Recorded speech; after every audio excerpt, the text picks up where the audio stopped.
The scripture tells us not only was Russia to be in the Middle East, but Saudi Arabia, Egypt and the Gulf states would not be antagonistic to Israel, but support Israel. That's strange.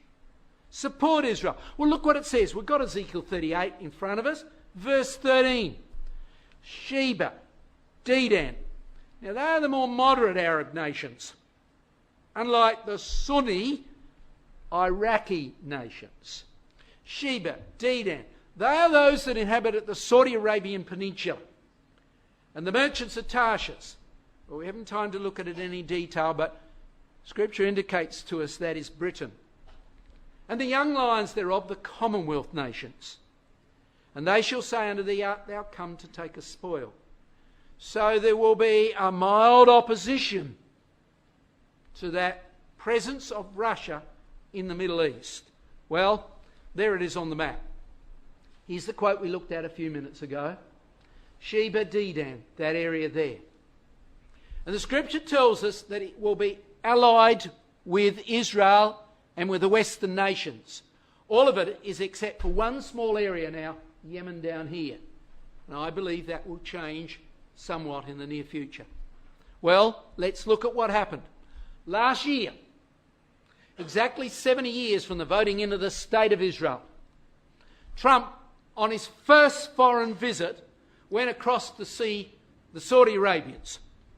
And he asked them to form an alliance of nations that will oppose Iran toward their east. Iran, he says, they're developing weapons to wipe you out. And Saudi Arabia agreed with that. They knew that was true. So they signed up for a massive deal to buy weapons from America. But then Trump said to them, that's all very good, getting all that weaponry, but you won't be able to use it properly unless you get somebody skilled to help you. Make an alliance with Israel. And they agreed. So his next step, he left the Saudis, and then he flew straight into Israel and told Israel to ally themselves also with the Arab states of the Saudi Arabian Peninsula. Amazing. Here they have been enemies up until now. Look at this. Here's the Six-Day War, 1967. All the Arab nations around were opposed to Israel. They attacked it, didn't they? But now look, just in a blink, through their fear of Iran, they've swapped. Here's the Egyptian leader meeting Netanyahu publicly. Saudi Arabian leader, the young Saudi Arabian leader, flew into Israel, saw them there too. Amazing changes. The scripture also says it'll be Sheba, Dedan and the merchants of Tarshish. Well, here's Mrs. Tarshish, if you like to call it that. There's the Queen. And here's the leader, the new leader of Saudi Arabia, together. There they are, just only a few months ago. Everything is fitting together precisely. And it did so in a blink last year. Amazing. But now, there's real problems in that area right now. You see, here's the waterways out of this area. Amazingly, most of the world's oil comes out of that area that goes by sea. Over 40% of the world's oil tankers carry oil out of the Persian Gulf. They come out through that Straits of Hormuz. About 25% of it then goes up through Bab el-Mandeb into the Northern Hemisphere. Now, the situation is that Iran is talking about closing that Gulf, those waterways. They're talking about closing those waterways out of which 40% of the oil tankers, 25% of the world's oil comes. It's critical for the world's economy. And you know it too.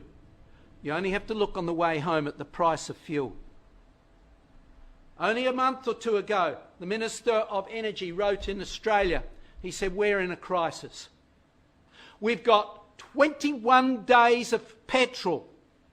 Now, we might have a bit more now, but at that time he had only 3 weeks reserves. He said this, we've got 44 oil tankers at sea at any one moment, obtaining crude oil, taking it to refineries, having it refined and brought into Australia. He said, we're in crisis. If we had a war, he said, we couldn't go to war. We wouldn't have enough fuel to maintain our ships for only a few weeks, that's all. Or our planes in the air. So I believe we're raising the price probably at this stage with an endeavour to be able to buy in more into Australia. Why worry? We've been able to run on 3 weeks for a long time. Not anymore. November about the 4th. America is talking about boycotting Iran. Totally boycotting it. Telling any country if they buy anything from it, they will boycott that country. To make sure Iran doesn't develop any more nuclear weapons. They're trying to bring that pressure on them. And Iran is saying, you do that, we will close that waterway. We have got 6,000 sea mines, the 20-odd kilometre width of that waterway there, the Straits of Hormuz, we'll close it. We'll close it. There it is. There's the Straits of Hormuz, and we've got these 6,000 mines. And only a few months ago, only a few weeks ago, they were saying we will act. And the USA is playing dangerous game, he said, if they boycott us. Well, America has already begun to act. September the 12th, only a day or two ago, they sent in their aircraft carrier. They sent in some of the most advanced aircraft in the world into that area to try and develop, to try and protect that waterway or those waterways. All right? So they're really very, very worried over what's going on. Well, what do we know about that? Well, we know well about that because it's been well written by our writers. Dr. Thomas, in Elpis Israel, in Exposition of Daniel, in Eureka, in the Herald, way back in 1850s, wrote extensively on the conflict that would happen in the Persian Gulf. And he said this, to just prescience, and if you wanted to read a little of it, later on I just brought along my Exposition of Daniel, can have a read of it in a little bit more detail later. Britain and its young lions shall take maritime possession of the Gulf of Persia and the Straits of Bab el-Mandeb and the Red Sea to Suez. Why? He didn't know. In those days when he wrote 170 years ago, it was sailing ship days. He didn't know what was going on there, but he knew the Bible said so. Now we know because the oil's coming out of there. It's critical that we keep those waterways open. And he says, America, Britain, the Commonwealth countries will act to keep that Gulf open. And he says that will happen at the time when Russia is in Syria and has control of Damascus. He points that out in these articles. How accurate is the Scripture? How accurate is the Scripture? And how accurate has been that interpretations that we've had from our writers long, long ago, 170 years ago.